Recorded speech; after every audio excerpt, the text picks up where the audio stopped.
अबे यार, इतनी जल्दी कर दी भाई। उधर वेस्ट इंडीज के against team India test match जीती है एक इनिंग और 140 रन से। साथ ही अगरकर साहब, वो देवाजित साइका साहब, और तीसरा कौन, वो जीजी गौतम गंभीर, खड़क करके उन्होंने शुभमन गिल को ओडीआई टीम का कप्तान बना दिया। हाँ जी, Rohit Sharma is no more the ODI captain of team India. यार ये तो, मतलब ये आई वॉजंट, मतलब मुझे था कि बनाएंगे, बट ये आई फील मेरी एक्सपेक्टेशन से ज़्यादा जल्दी हो गया है। शुभमन गिल ऑस्ट्रेलिया में जो 3 ओडीआई मैचेस की सीरीज़ है, उससे स्टार्ट करेंगे अपने ओडीआई कैप्टनसी कैरियर का। तो बड़ा क्लियर कट हो गया है कि टीम इंडिया जा रही है single captain 3 formats. Test team के वो ऑलरेडी कैप्टन है, ओडीआई टीम के भी वो कैप्टन बना दिए गए हैं, टी20 इंटरनेशनल टीम के वो वाइस कैप्टन हैं। वो भी आने वाले कुछ टाइम फ्रेम में वहाँ पर भी कप्तानी शुभमन गिल को मिल जाएगी। और देखना यह है कि शुभमन गिल मैनेज कर लेंगे वर्कलोड 3 फॉर्मेट्स का, और उसमें परफॉर्मेंसेज एंड ऑल दैट। वो तो अब जब वक्त आएगा तो देखा जाएगा। 19 अक्टूबर से स्टार्ट हो रही है ऑस्ट्रेलिया की सीरीज़ 3 ओडीआई मैचेस की, और उसमें रोहित शर्मा और विराट कोहली स्क्वाड का पार्ट होंगे, टीम का पार्ट होंगे। बट दे, मतलब रोहित और विराट दोनों एज नॉर्मल बैटर्स। मेरा ख्याल है कि रोहित शर्मा के फैंस वो अब तैयार हो जाएं कि इट्स अबाउट टाइम। ये अक्टूबर चल रहा है, अक्टूबर 2025, वर्ल्ड कप होना है 2027 में जाकर। तो इस हिसाब से शुभमन गिल को इसी वजह से कप्तानी दी गई है कि वो यूज टू हो जाए, ज़रा कप्तानी जो है भाई साहब की वो रवा हो जाए 2027 का वर्ल्ड कप आने तक।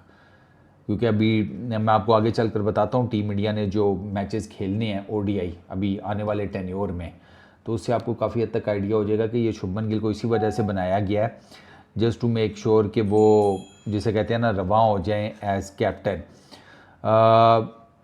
विराट कोहली और रोहित शर्मा, इन लोगों ने लास्ट जो मैच खेला था वो चैंपियंस ट्रॉफी खेली थी। सिलेक्शन कमेटी के हेड अजीत अगरकर, गौतम गंभीर, ये ऑलरेडी अहमदाबाद में मौजूद थे। जैसे ही टेस्ट मैच ख़त्म हुआ है इन्होंने, मतलब भाई वेस्ट इंडीज़ के अगेंस्ट टेस्ट मैच जीते हो, ये तो इतना बड़ा धमाका किया जैसे भैंस की आंख वो WTC का फाइनल जीत गए हो। शुभमन गिल, तुमने हमें WTC का फाइनल जितवाया, ये लो ओडीआई कैप्टनसी, ये तो वो वाला काम हुआ है यार। खैर अच्छा,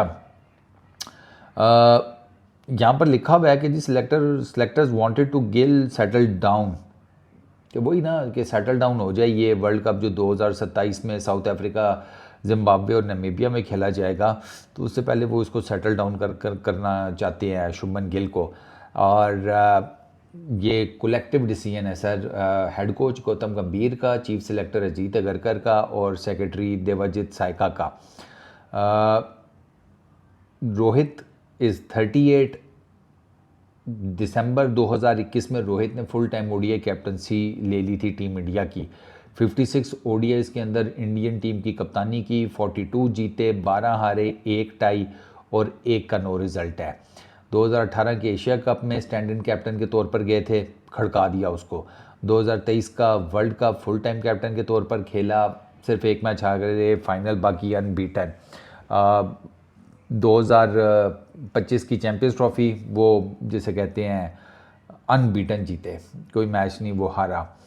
गिल, उसकी अगर रिसेंटली देखा जाए तो उसका जो पहला असाइनमेंट थी एज कैप्टन, टेस्ट कैप्टन, वो इंग्लैंड की सीरीज़ थी, और वहाँ पर गिल डिड रियली वेल। एक तो उसके पर्सनल 754 नंबर ऑफ रन्स, 75 की बैटिंग एवरेज के साथ, बल्कि तकरीबन 75.5 समझ लें, 75.4 की बैटिंग एवरेज के साथ, प्लस जो एंड रिज़ल्ट था उस सीरीज़ का दैट वाज 2-2।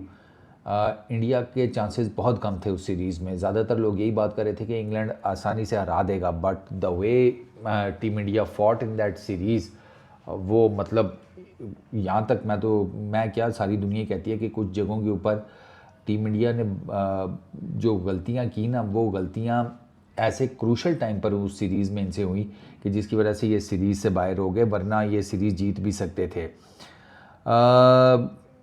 विराट और रोहित दोनों ऑलरेडी टेस्ट, आपको पता है टेस्ट और T20 से वो रिटायरमेंट ले चुके हैं।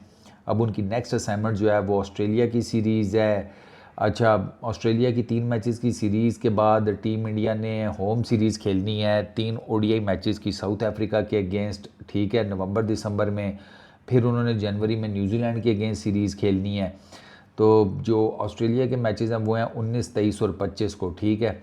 उसके बाद T20 इंटरनेशनल हैं वो तो विराट और रोहित वैसे ही नहीं खेलते। तो ऑस्ट्रेलिया की ODI सीरीज़, साउथ अफ्रीका की ODI सीरीज़, न्यूजीलैंड की ODI सीरीज़, ये 3 सीरीज़ हैं। और डेफिनेटली विराट और रोहित की फॉर्म को भी देखा जाएगा। ये भी अब चूँकि रोहित कैप्टन नहीं रहे तो उनकी फॉर्म को, उनकी फ़िटनेस को भी देखा जाएगा। और कहीं पर अगर कोई भूल चूक या समथिंग कुछ हुआ हल्का फुल्का तो there is every possible chance कि जिस तरीके से चुप करके रोहित और विराट ने पहले T20 इंटरनेशनल से रिटायरमेंट ली, उसके बाद टेस्ट क्रिकेट से रिटायरमेंट ली, तो इसी तरीके से चुप चपीते उन्होंने ODI क्रिकेट से भी रिटायरमेंट लेकर साइड पर हो जाना है। और वो आपको पता है रिटायरमेंट कैसे आएगी, but you can't do much about it. तो best of luck to Rohit Sharma for all the ODI series he is about to play. I really hope कि वो रन्स करे, फिटनेस उसकी बेहतर रहे और इफ़ पॉसिबल तो वो 2027 का वर्ल्ड कप भी खेल ले। It's a long shot at the moment, seriously. आप एक्सपेक्ट नहीं कर रहे थे कि गिल को इतनी जल्दी बना दिया जाएगा ODI का कप्तान, लेकिन वो बन गए हैं। तो अब इट्स थोड़ा सा एडिशनल प्रेशर रोहित के ऊपर आएगा अपनी जगह को, जिसे कहते हैं, बचाने के लिए एज ओपनर। विराट का जिस तरीके का 2023 का वर्ल्ड कप गया है, विराट की अगर थोड़ी बहुत हल्की फॉर्म चल भी रही हुई, क्योंकि इनको मेरा ख्याल है इंटरनेशनल क्रिकेट खेले हुए 7 महीने हो गए हैं इन दोनों को, रोहित और विराट को। तो वो थोड़ा बहुत अगर फॉर्म 19-20 हुई भी तो विराट को तो इतना ज़्यादा झटका नहीं लगेगा।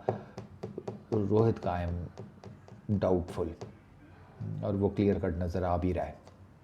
इस वीडियो में इतनी, अपना बहुत ख्याल रखना, नेक्स्ट वीडियो में मुलाकात होगी। Peace out.